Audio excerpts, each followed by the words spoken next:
Hey everybody, Barrett Goff, Louisville, Kentucky Vacation Rentals here with my co-founder, Rafael Collazo. Great to see you all. Thanks for listening, thanks for tuning in. Today we're going to discuss how the conditional use permitting process goes from start to finish. We'll just give you a quick tutorial for anybody that's interested in potentially going through that process, which can be time consuming and just there's a lot that goes into it. So we're just going to kind of jump right into it. So Rafael, you want to tell us what the first step is? Yeah, so as far as the first step is concerned, let's just set the basis. So the only time you would need to secure a conditional use permit is if the property that you're looking to make into a short-term rental is zoned residential. If it's a commercial property, this video would not apply, but in the case of Jefferson County, if you are looking to apply for a conditional use permit, you're going to need to if it in fact is a residentially zoned property. So the first step in the process is to go down to downtown and Metro and submit a pre-application for the conditional use permit. Usually you'll be assigned a case manager and they'll be able to explain some additional insights as far as the things you'll need to do next. So that's the first step. Barrett, you want to provide the second step? Excellent. The second step, you are going to be required to host a neighborhood meeting. That is the first major piece of the process here. You're going to have a case manager, like Rafael said. That individual will send you an email outlining the steps, and they will send you a map of your property with the 600-foot radius circled around it, and it will show you your Tier 1 and Tier 2 properties. Tier 1 are the properties directly adjacent to the property that the permit is being applied for, and then Tier 2 are the properties directly adjacent to the Tier 1 properties. So you are going to be required to send a letter to all of those property owners, and by the time you figure out where the property owner lives, let's say that property happens to be a rental for them and they live in Florida, you actually have to mail that property and their address in Florida. On top of all of those Tier 1, Tier 2 individuals, you have to mail your Metro Council person for your district, and you also have to mail your case manager as proof that you sent out these notices in a timely fashion. Once that's complete, you have to do it with a 2-week window in mind so that all the neighbors and everybody have time to put it on their calendar and they can attend the meeting. And you want them to attend the meeting. Rafael and I, we hosted one last night. I've actually applied for a permit on my personal primary residence here in Louisville.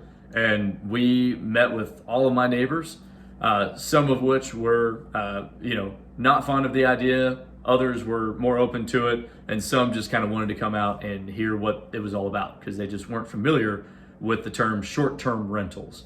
So that process is about an hour long. A lot of questions are asked. There's a lot of intricate information, and you really have to kind of be prepared for that process. And that's something that we can help advise on if you decide to go this route. After the neighborhood meeting is over, everyone signs in on a check-in sheet, and that is part of the now application.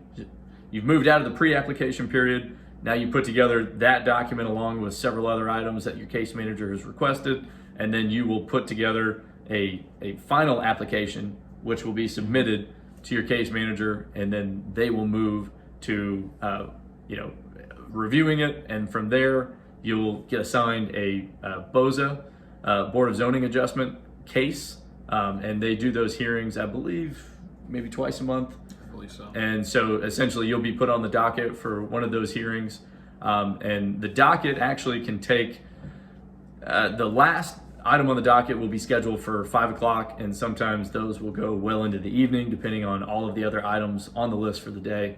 So just be prepared that when your BOZA hearing date comes up, you could be sitting at the courthouse downtown in Louisville for a little bit, just waiting around for your name and number to be called so that they can have you come up to the stand and hear your case. And then they'll also ask any other, if you have neighbors that come in opposition, that is their time to speak and get their voice heard. And then the board members for BOZA will actually give a yay or nay. They'll either issue you the permit or they will deny it. And in a nutshell, that's kind of the short and sweet version of how to get a conditional use permit on a short-term rental in the city of Louisville, Kentucky.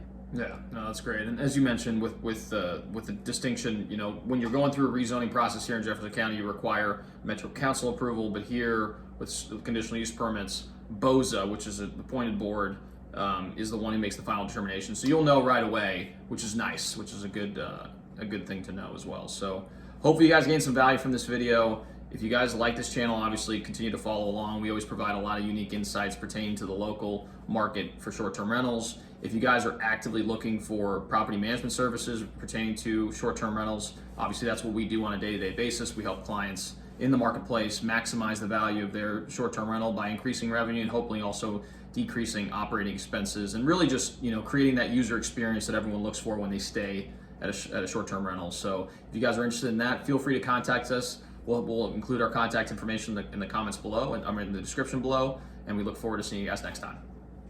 Thanks again for listening.